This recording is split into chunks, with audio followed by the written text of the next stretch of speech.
Hey NYC voters, there's a new way to vote for your city officials in 2021. The City of New York will use the ranked choice voting method for all NYC primaries and special elections for mayor, public advocate, comptroller, borough president, and city council. Ranked choice voting gives New York voters more choice than ever before. Rather than choosing just one candidate, now you have the option to rank up to 5 of your favorite candidates. Here's how it works. Mark your ballot by order of preference, ranking as many or as few candidates as you like. In the first column, fill in the oval next to your first choice candidate, your second choice in the second column, followed by your third, fourth, and fifth choice. At the close of Election Day, all first choice votes are counted. The candidate to receive over 50% of votes wins. If no candidate receives over 50% of the first choice votes, the race moves to round 2. The person with the least number of votes is eliminated. If your first choice candidate does not win and they're eliminated, we then count your second choice vote and add it to the candidate's total. This process continues until we have a winner. Go to vote.nyc to learn more about NYC ranked choice voting and upcoming elections.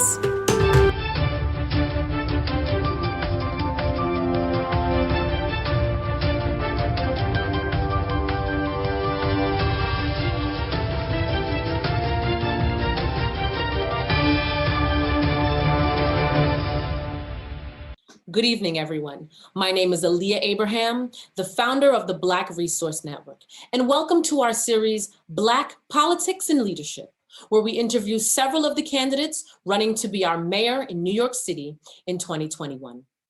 Tonight's guest is Mr. Ray McGuire. I'd like to begin our program with hearing a few words from Mr. McGuire on why he is running and a little bit about his history. Hi, I am Ray McGuire, and I'm running for mayor. I'm not a politician. I haven't been termed out. I'm not looking for a promotion. I have not served in any other administration. I've helped build, finance, and lead businesses, small and large, especially Black and brown businesses. I've created more wealth and created more jobs than all the other candidates combined. When I came into the finance world, there are very few people who look like me. I want to do the same for our city. And what I have today, my plan for this city rests on 3 pillars. It is the largest, greatest, most inclusive economic comeback in the history of this city. It is keeping our streets safe and secure, making certain that we manage overly aggressive police, making the city street safe. And I want to make certain that we fix our education system today, which is not working. So it's safety, security, education, and the greatest, most inclusive economic comeback in the history of this city. That's the leadership that I've provided in business, the arts, healthcare, entrepreneurship, and in so many facets of New York City life. Today, the city is facing the crisis of COVID, the crisis of the economy, the crisis of religious and racial hatred, and the crisis of the climate. I know what it's like not to have.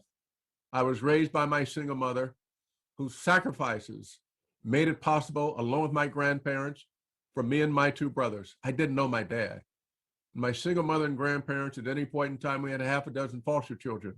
I know what it's like for my mother to have had to make the decision to whether or not she's going to put food on the table, whether or not she was going to pay the rent, pay the utility bill, or put tithes and offering in the church. She was a social worker, and we made it through.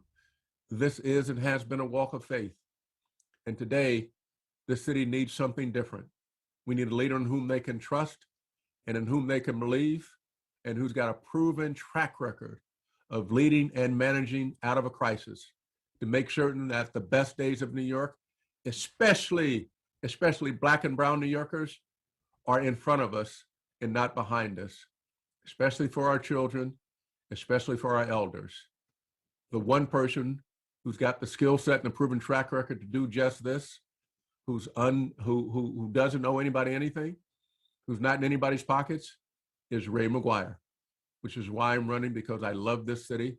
It's given me everything. And for my family and yours, I've taken this journey to make certain that we represent and have the best of us included in ways that historically we haven't been. Thank you so much, Mr. McGuire. At this time, I'd like to introduce Ms. Akeelia Maitland, the host for our question and answer portion. Hi, how are you? How are you doing, lady? What's going on? Look, I'm gonna tell you, the studio background business, they doing too much. I see you put on lip balm. What are they doing? TikToking? What they doing back there? I see they put on you put on lip balm. You see all of this, right? You see all of this? To the left, to the right. What y'all doing back there? You hear the clap and yeah, you know, they're doing it up. The gallery, those are my peeps back there. I'm good with that. I'm good with that, okay? I got my man on the right-hand side, on the left-hand side. My lady in the middle, we're all good. Okay, what y'all got? They my back of it, Ray. That's who they are. And Ray, you hear me calling you Ray. Don't let you to call me Ray. Call me Ray. Call you Ray. Okay. Don't let my gray hairs fool you. I didn't even see your gray hair. You calling that out? I did not see that gray hair, Akeelia. I'm all looking at like excellence. I'm looking at royalty, right? That's all I'm looking at. So now you see you buttering me up now, Ray. And no. I'm calling it the way I see it. I didn't see that gray, what you talking about, so I'm gonna dismiss that. Okay. All right. I'm looking at my crew. Look, my crew in the background is just cheering me on too. So I got this. So Ray, as Aaliyah mentioned, this is the BlaQue Resource Network. I am not in any way a professional interviewer, at least not under these circumstances. I'm a social worker. I think we kind of share some of that. I see Miss McGuire was a social worker herself, right? Yes. So I'm gonna see if I can invoke some of that training, that good old training that we got to have this conversation. We're good with that. You're not a journalist, or and I'm not a politician, so we're good. Well, there we go. We have something great in common already. We're not in this. We're in this for the work. But my 9-year-old son would not forgive me because as he was watching some of your interviews with me, and I said, so what do you think? Who do you want to go with? And he watched another candidate as well. I just want you to know that. And he said, they're good people. I can't choose, Mommy. What would you say to him to choose you? That is very clear. If he wants to have a future, then he goes with what my kids go with. That's me. That's it. Oh. So I want you to tell him that I'm not a politician.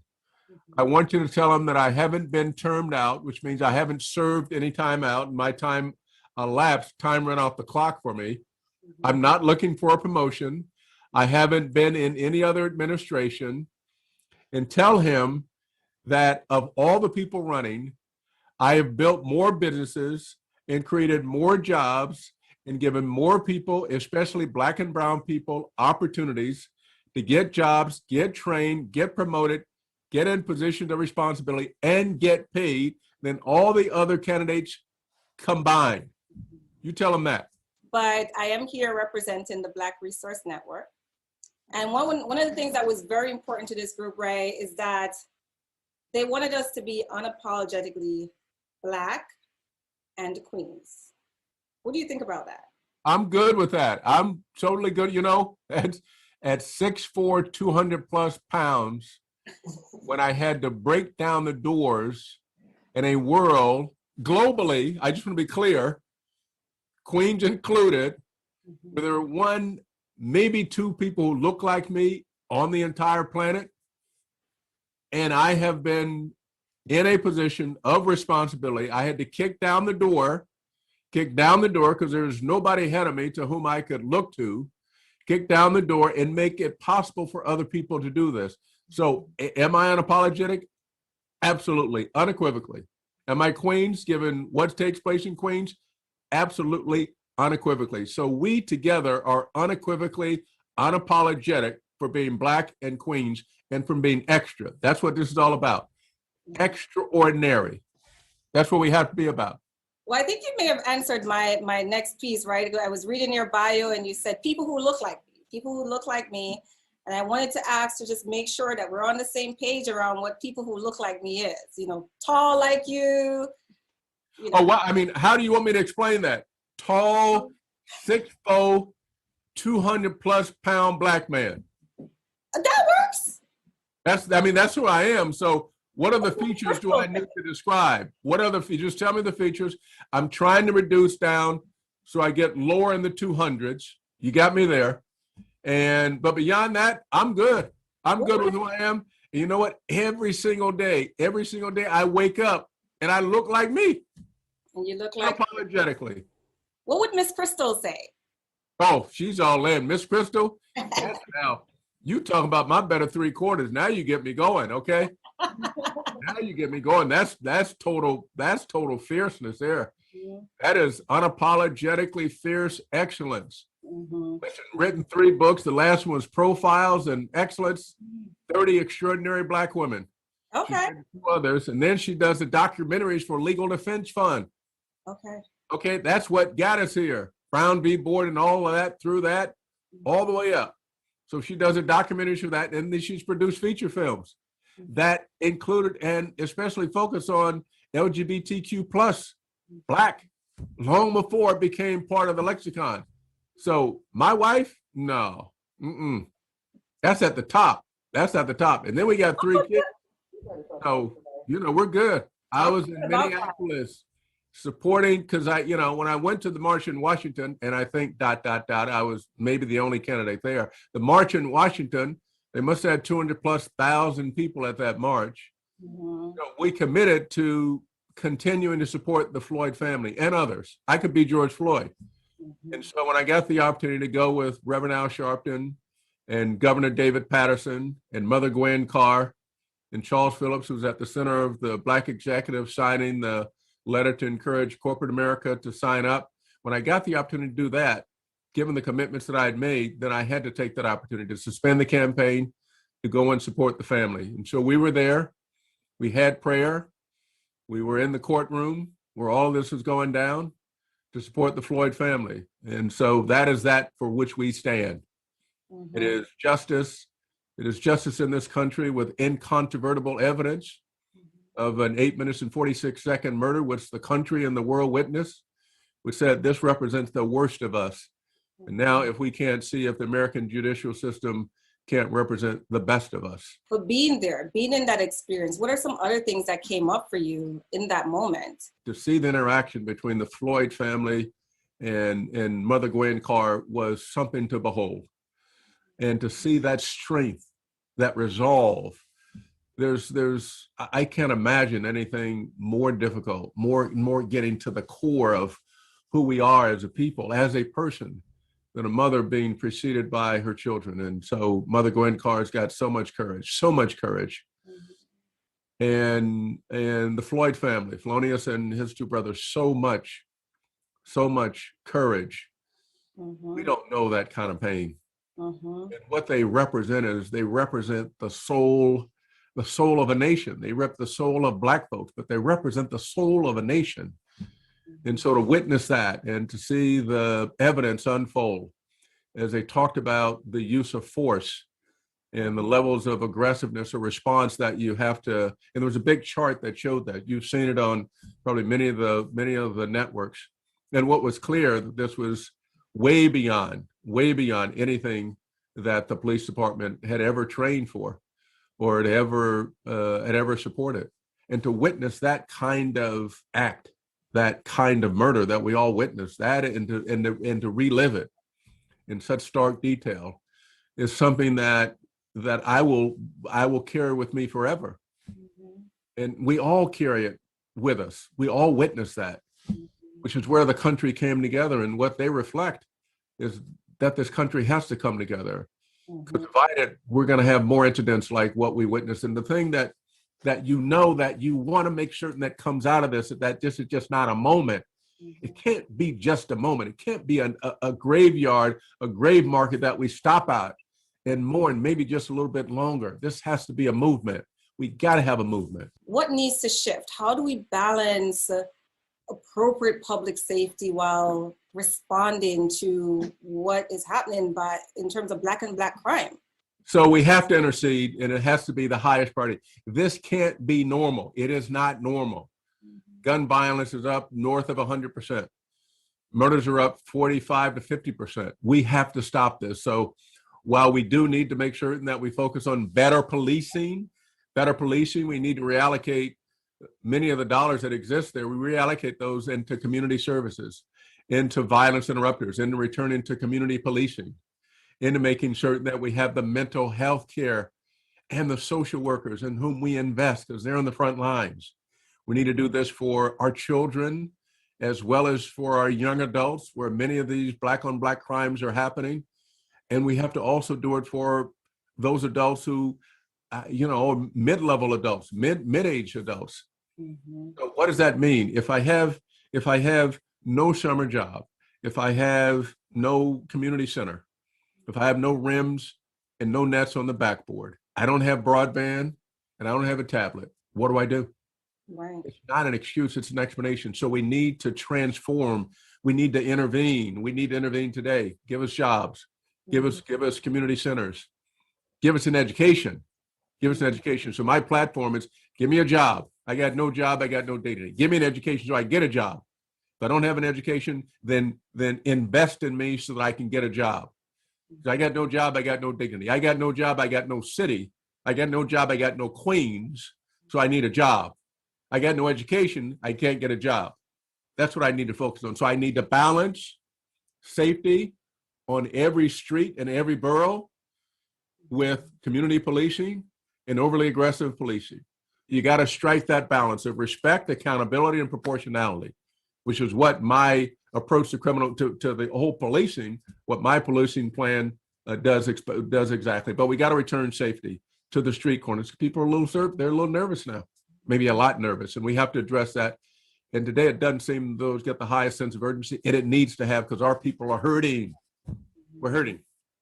Yeah, I think what you're describing is a public health crisis, right? We typically talk about crime in and of itself, but what you're describing is a public health crisis, which means that there are other things that are contributing factors beyond just someone saying, hey, I want to go out and do this. And I think the team was kind of alluding to that a little bit, right? I need my quick cash. I need my quick fix. For what? Is it a substance use problem? Is it a job? Is it that I'm not educated to understand and believe in myself to move to that next level? And I want to segue that into education, which seemed to have been a popular one for our group.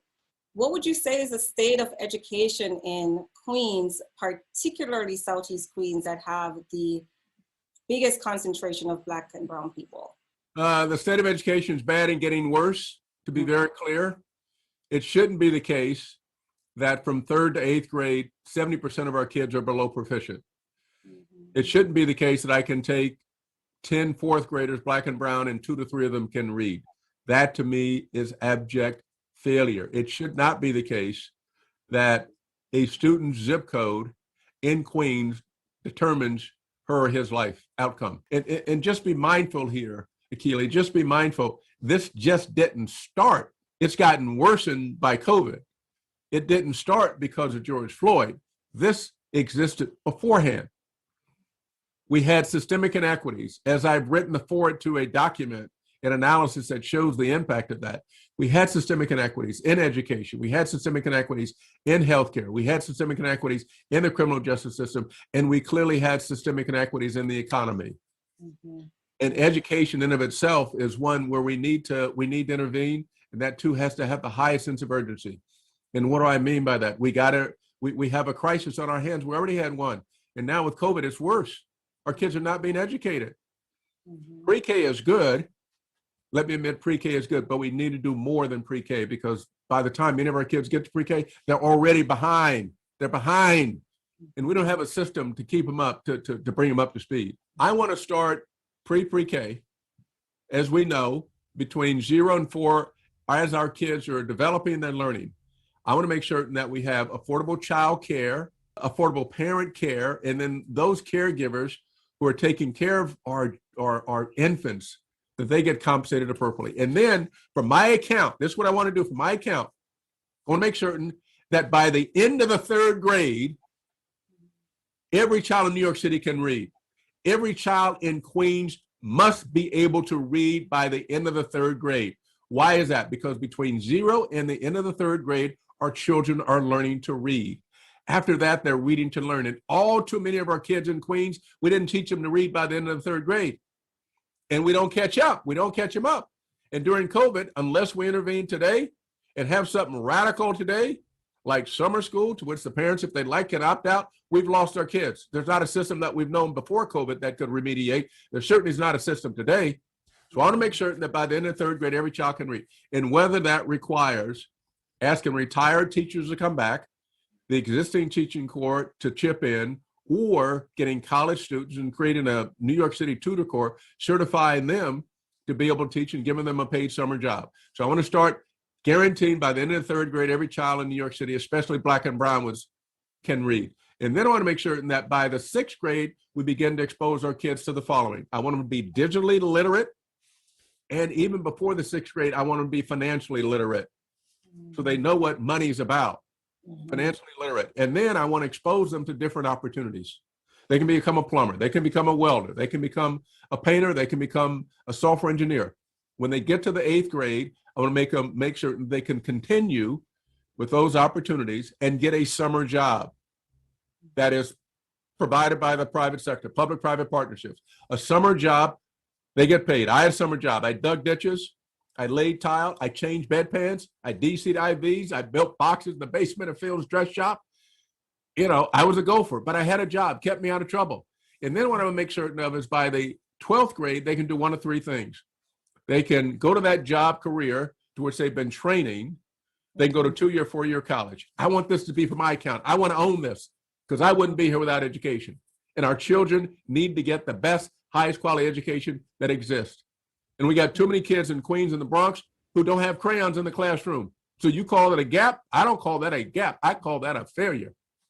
I'm surprised that my studio audience, Ray, is not clapping away because I heard in the background, and I told them no clap for you, clap for me for great question. But I guess my question was a gap and not a crisis. So, you know, I think, Ray, and it goes back again to that unapologetically Black, right? We tend to do things that are politically correct and defined, and we've been missing the mark for our kids. And that resonated with me a lot. My 6-year-old and my 9-year-old goes to school in downtown. We have an 8-year-old, so maybe a play date somewhere in the future with the 9-year-old. Okay, and they go to school in downtown Manhattan. And my reason for that was the same thing here, that there's literally an elementary school on my block. But when I did my research, it just it couldn't accommodate my needs at all. As a parent, there's no dual language. The rating for the school was poor. So this is really you might get my son Landon on board with you after this one here. He just may get a little more homework, right? He just may get a little more homework. That you did your homework. What about the roles of community schools in this plan? What are you thinking of related to community schools that speak to some of that wraparound services that you're talking about? Any idea what you're doing with that? You know, Akeelia, social emotional learning is so important. And what many of us have failed to acknowledge is the emotional toll that COVID is taking on our children, on us, on all of us, but especially our children. Community learning, when we invest in the community centers, when we invest in the libraries, when we invest in the houses of faith in each of our communities and allow them to participate, invest in them. If I think about the faith-based community where you have many teachers, many retired teachers who would love to be involved, we need to invest in that. And we need to make certain that what we don't get, as you've decided, you weren't getting it. The curriculum wasn't what you wanted. It wasn't as rigorous. There wasn't the accountability that you think is necessary for your teachers and of your children so that you can call them and ask how well your children are doing and why they're not doing homework tonight, or, you know, what happened to the homework. You can call and have that interaction.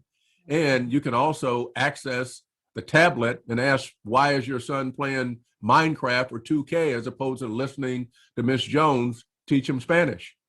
You can do that.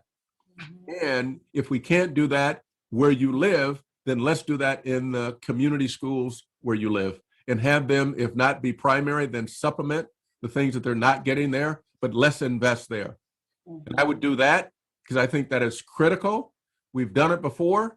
We need to do it again, and we need to do it. We need to double, triple, quadruple down today because our kids are not getting educated. So is that a commitment then, Ray, to expanding community schools across Southeast Queens? The answer is that there's a commitment to do just that. There's a commitment to bring the highest quality education that exists anywhere to Southeast Queens. We have to be committed to that. We cannot stand by and let the same rhetoric apply again. We're in the crisis. Our kids are, you sending your kids to Lower Manhattan. If that ain't a crisis, I don't know what is. Look at the position that it puts you in order to make these sacrifices. My mother made a sacrifice. My mother made sacrifices for me to get an education. You're making a sacrifice, sacrifices, especially as a social worker, to get your kids educated. It shouldn't be the case. And if you didn't make those sacrifices, then their lives be determined by their zip code. We know that. We know that. This is not something that we need to get confused by. And I look at all the other people who are making these commitments, and I'm saying they had their shot. They had their chance. They've been there. We're going backwards. Each of them had an opportunity to step up and express some kind of outrage, and none of them did. If they did, it was ineffective because we gone backwards. And space is an issue in Southeast Queens in that regard. How do you plan to work with the construction authority to address that space issue around education in Queens? Listen, space can be an issue, but we certainly have in our housing developments, we got community centers. I mean, we do have community centers in our housing developments where if they can convene 20 to 30 people to listen to me, I'm certain they can convene in ways to teach our children. I'm certain that you got enough plugs in the wall to put in a computer and a big screen to teach our seniors how to operate digitally. I'm certain we can do that. I guarantee you that tomorrow, if you and I wanted to begin teaching a class that is a weekend class that required computers and a big screen, and the teachers to do that, guarantee we can get it done. Guarantee we can get it done. We just need to have the commitment. We need to execute on it. We need to have a plan on which we can execute, which is my point. If all the other people been in position, they could have done the same thing. What are they doing to help our seniors out?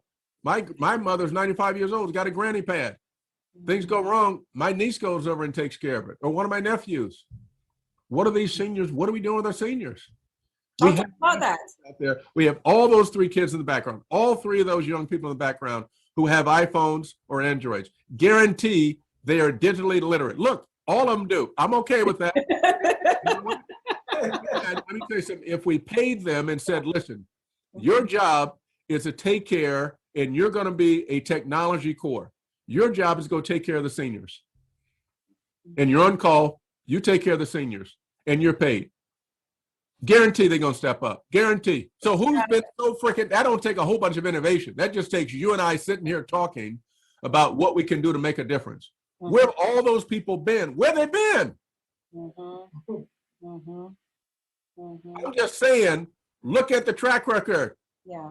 I got placards. I got, what else did I got? I got barbecue money. What I'm hearing, Ray, is the will to follow through. Listen, you need at least the will. You need the competency. You need the will. You need to have a plan, and you need to be execute on it. Without any of those things, they ain't gonna happen. If it were gonna happen, just tell me what happened. I think one of the things that have been coming up has been the role of charter schools. What do we do? How do we balance all of that with charter schools? What is your position on charter schools? Should we have more charter schools? Where are they in your plan? They are in my plan for having the best quality education. I don't care if it's a district school. I don't care if it's a magnet school. I don't care if it's a charter school. I want our children to be able to have the best quality education independent of what that school looks like. I'm not getting caught up in that debate. We've been caught up in that debate, and our children suffer. Do you want this? Do you want that? No, I want the best quality school for our children. I want you as a parent, Keely, to be able to make that choice. That's what I want. So whatever you call it, that's what I want. Give me the best quality education. That's what I'm going for. So I want it all. I want to be bright, clear, and unequivocal. I want it all for our children. My sole focus is on what's the best interest for our children. That's it. I get caught up in that debate. But look at the number of people who go to what number of parents, Black and brown parents, who rely so much on the lottery. You go to one of these things, you go to one of these lotteries, and just look at the contrast of those who Mhm. hit the lottery and those who don't. So I want it all. To be clear, I want it all.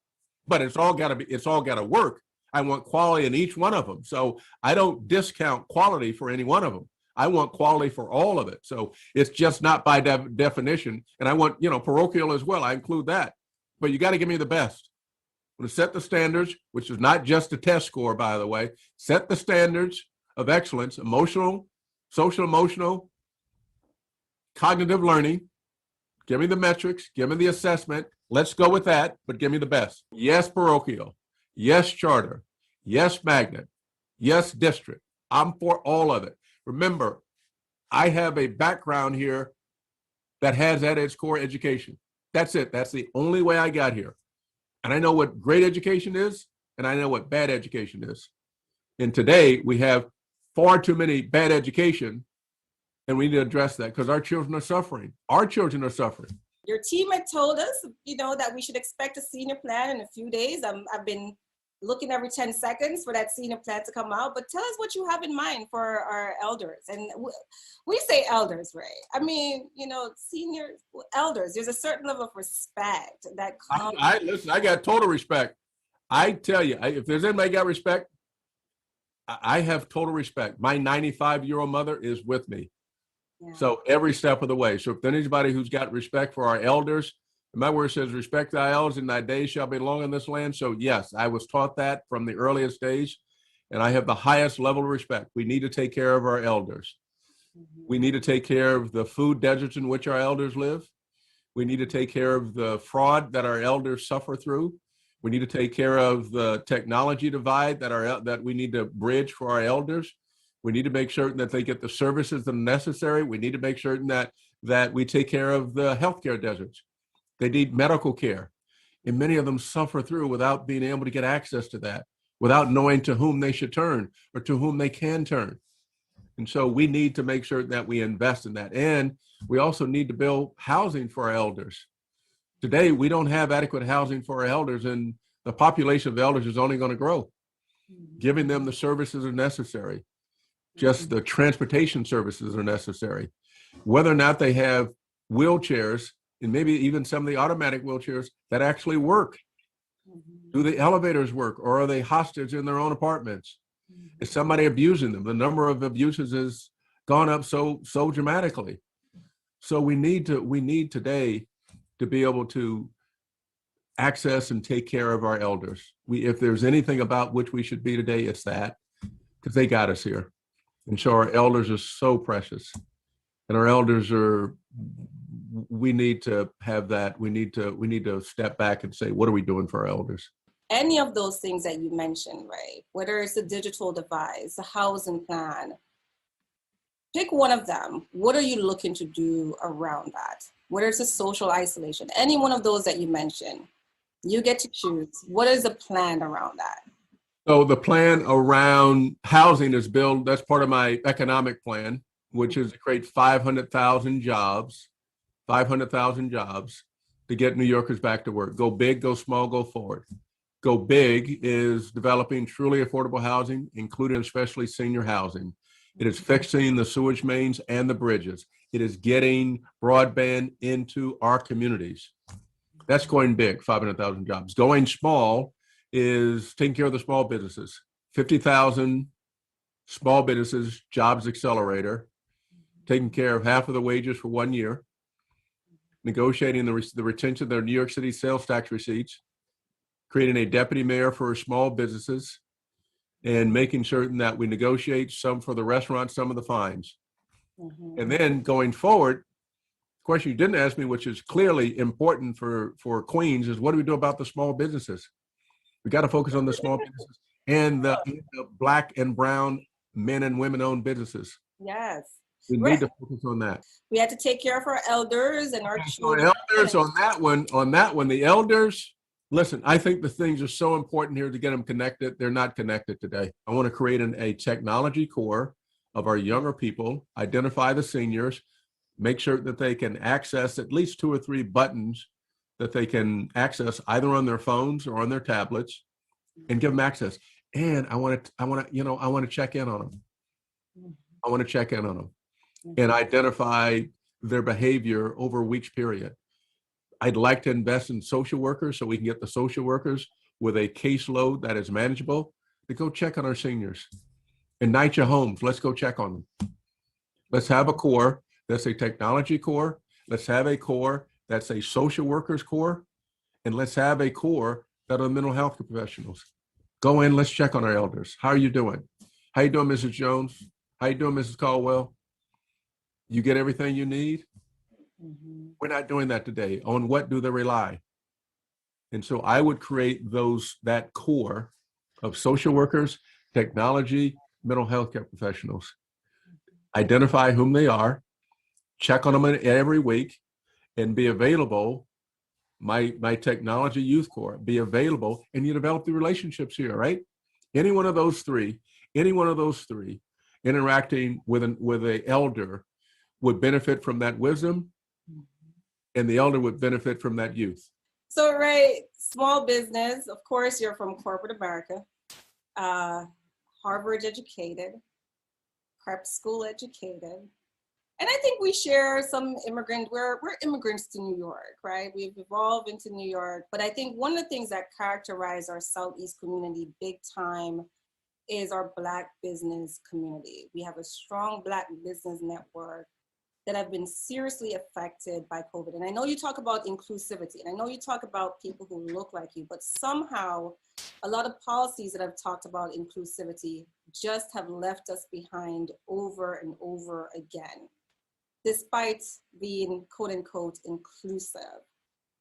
Ray, talk to us about that. What is going to be different about yours that we don't get left behind in that inclusivity language, so to speak? So, I've been in business for almost 4 decades. And in addition to having broke down doors, as I said earlier, I extended the ladder. And so a large part of the pride that I take, and my word says be known by your deeds, but a large part that I take is the amount of training, jobs, promotions, compensation that I've been able to help Black and brown people get and achieve. And I take an enormous amount of pride in the number of Black and brown businesses where I've helped create jobs and create wealth.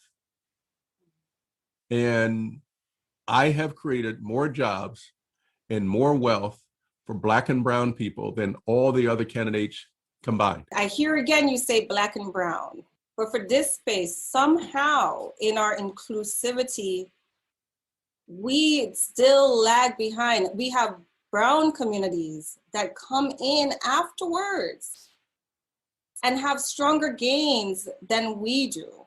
We're proud people.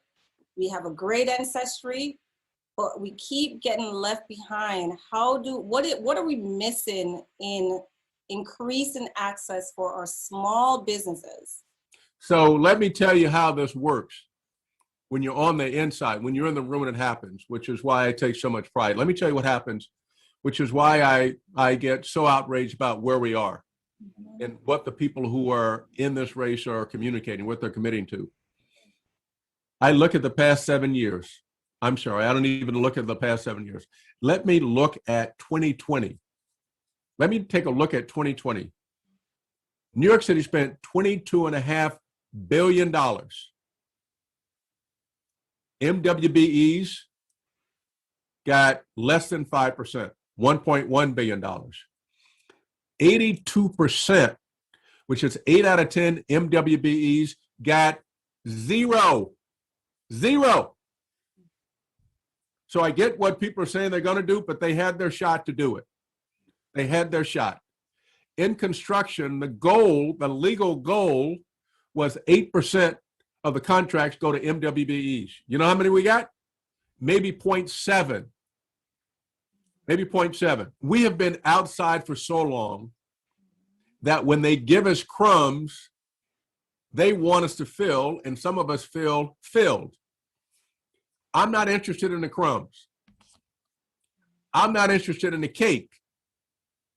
I'm interested in us owning the bakery. Now we're throwing these numbers around, so let me make it real. A mentee of mine, see if I can find this note. Ray, I know you're busy on the campaign trail, but I wanted to take a quick moment to thank you for all your advice and mentorship over the years.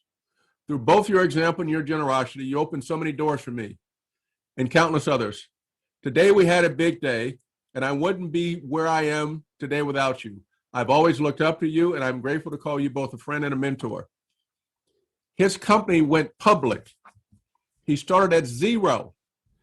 You know what his company went public at? What valuation his company went public at? Tell us. $7.5 billion. Now, that's a black man. That's a black man, Robert Refkin. Wife is Bernice. I was there at the start.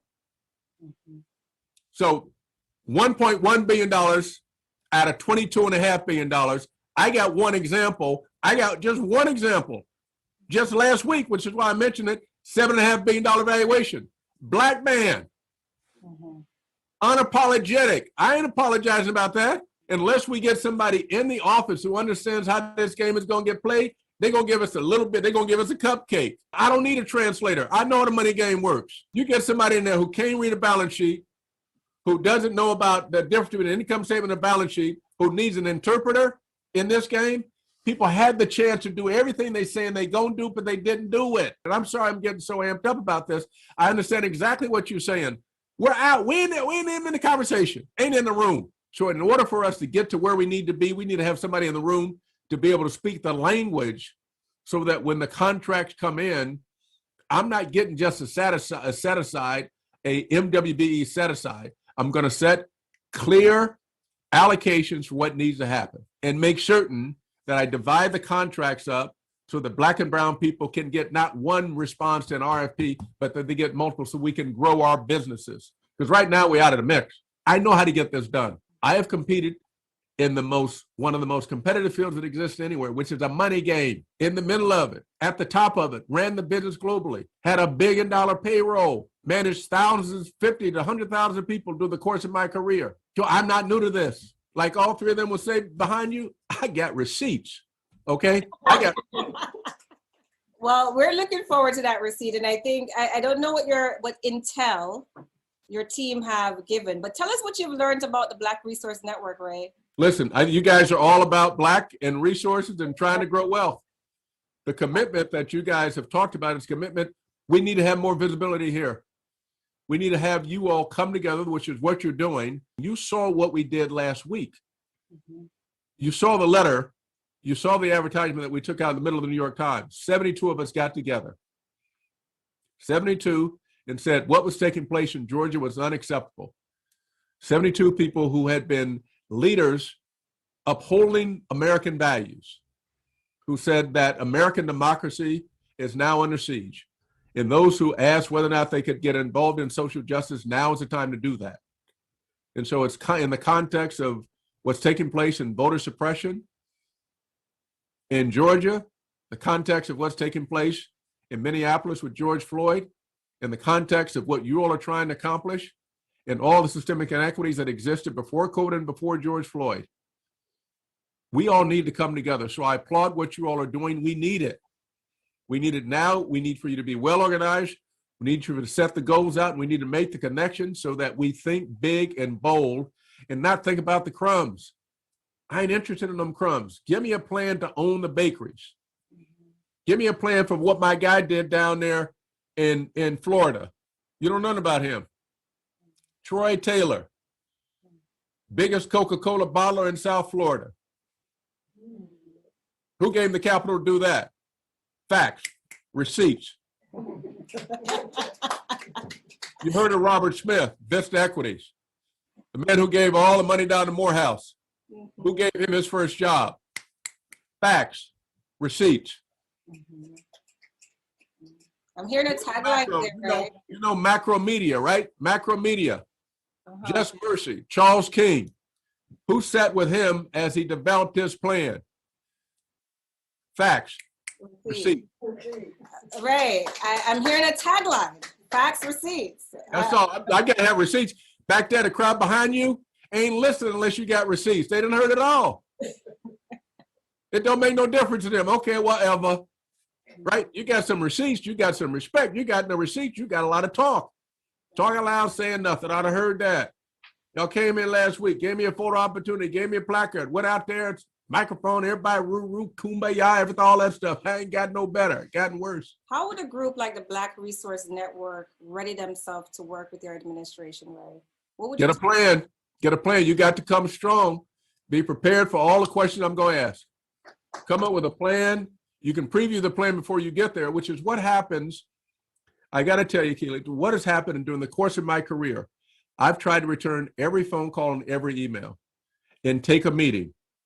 But when they come into my office, they got to be ready because I know what it's going to be like if they not prepared.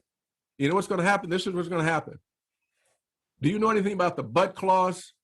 No, tell us more. The but clause goes this way. Keely is great, she's great, but.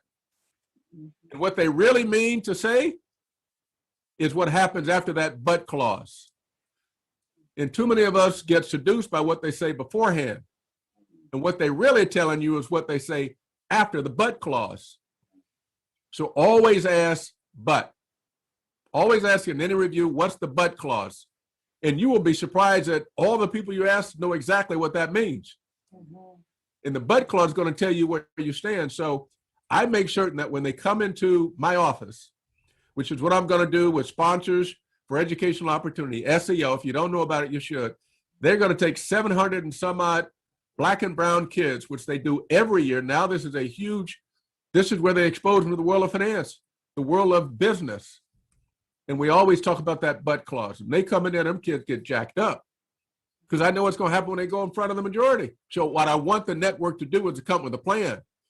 We can pressure test the plan, get in a document, get a plan, show me that plan, figure out, make certain you got the right ask. Don't ask for crumbs. Don't come asking me for crumbs. You ain't gonna get no magnolia butter. You ain't gonna get no ask me for crumbs.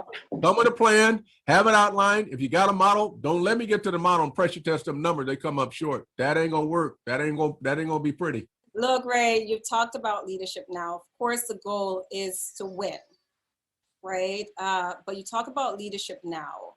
What can you activate now? We're in a crisis now. We're in a pandemic now. You've schooled me on the crisis with education. You schooled me on the crisis with our business. What can be activated now, Ray, in your plan? What can be active? If I'm in there today? No, not if you're in there today. You talked about those relationships and those connections. What can you take from your plan? This is, What I can take from my plan today is making certain that we do something about the seniors and working with the organizations that are up and running to have them think about our elders differently, to actually have them think about our elders, for one, because we need to think about that. When it comes to infrastructure, we need dollars to do that. What we can do with a movement is to begin to address today what I would do, as I've outlined, for our kids during the course of the summer. I need people to get out and say, we need to have our kids educated. We need to get them in school, clearly protocol in place, but we need our kids educated. Summer school. I need them in the summer school. Today, we can get the community centers up and running. Today, we can do that. There may be some regulations, but we can do that today to get our kids there so that when the summer comes, now the parents can have the option to opt out, which I would discourage because their kids are going to fall further behind, but we can get that done today. We can get your network together, pool some resources, make sure that we begin to invest in the 3 young people behind you and get their ideas about how they interact with their elders. We can do that today. Wait, don't make the mass fool you. How do you know that they're young? Don't, Ray, no. I can see how they're moving.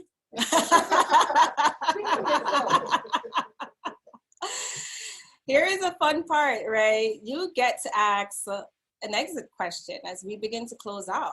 What question do you have for us? What are the 2 or 3 most important issues that you think the mayor needs to address? And what are the, since you may not have the time, what are the 2 or 3 most important, I want to say, skills, qualifications that you think the mayor should have? 3 issues, 3 qualifications. 3 issues, 3 qualifications. I am going to then use my power and have The crew back there respond, one each. Mr. Rod, you want to do a quick face down and tell us?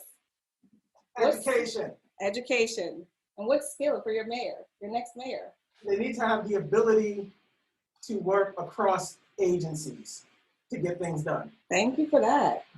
And then Ms. Brenda. Safety, and the qualification is cultural responsiveness. Mr. Long.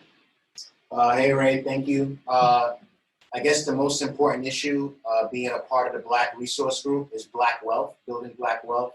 And the qualification is, well, it's two. Need the mayor to be humble and empathetic towards Black folks. Close us out on two things. Cultural responsiveness. All right, what should we expect around that? And then the last thing, Ms. Walitha, am I pronouncing her name correctly? Yes, Walitha. What would she say that you need to be, what would be her caution to you? Or what would she say you need to be steadfast around? Safety is clearly the highest priority here. We need to feel safe in every street, in every borough. We need to make certain that we reduce, I'd like to eliminate Black on Black crime, make certain we got the resources in the neighborhoods to be able to do that, to let people in our community know that we care, that there is a future, and that we have a plan for them, and that we're invested in them. And that life doesn't need to end at such a tender age, that we need to expand our life expectancy, but let's invest in our communities with our young people so that they expect and respect the fact that we have that commitment. When it comes to cultural responsiveness, I grew up in the neighborhood. My single mother raised me and my two brothers. And my mother, as I said, was a social worker. I did not know my dad. And my mother and my grandparents raised me and my two brothers. At any point in time, we had half a dozen foster children. And I grew up across the street from a paper mill that sometimes used to emit fumes so strong that the only way we could breathe is open the refrigerator door. So I know what it's like not to have. I know when my mother had to debate whether or not she's going to pay the utility bill or put food on the table or pay the rent or put, tithes and offering in the church. I know what that's like. And so I've been able to go from the neighborhood, what they call the streets, to the suites, or as our Latino brethren and sisters would say, from the barrios to the boardroom. So if there's anybody who's got a cultural awareness, and remember, I've had to have cultural awareness to go and compete against conscious and unconscious bias. There's a great American author, Ralph Ellison, says, play the game, but don't believe in it. Or as a great philosopher of the 21st century used to say, Omar, it's a game out there. You either play or be played.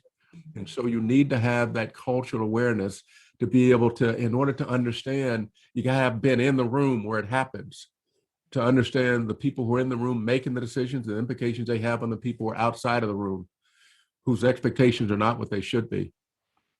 So if there's anybody who has that cultural range and depth, it's me.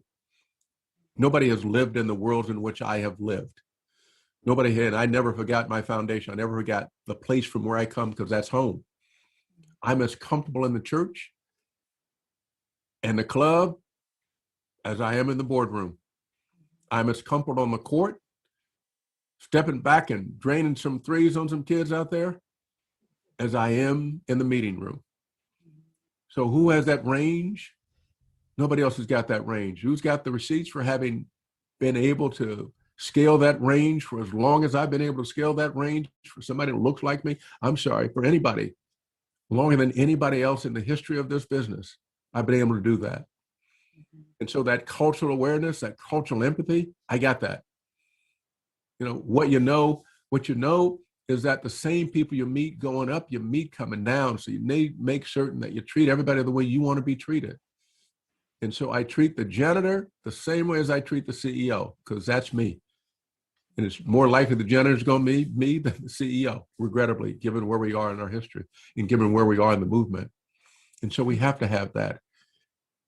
And what is it that my 95-year-old mother will say? She says, you're going into this and you have the word says, your name is better than silver and gold. You have an impeccable reputation.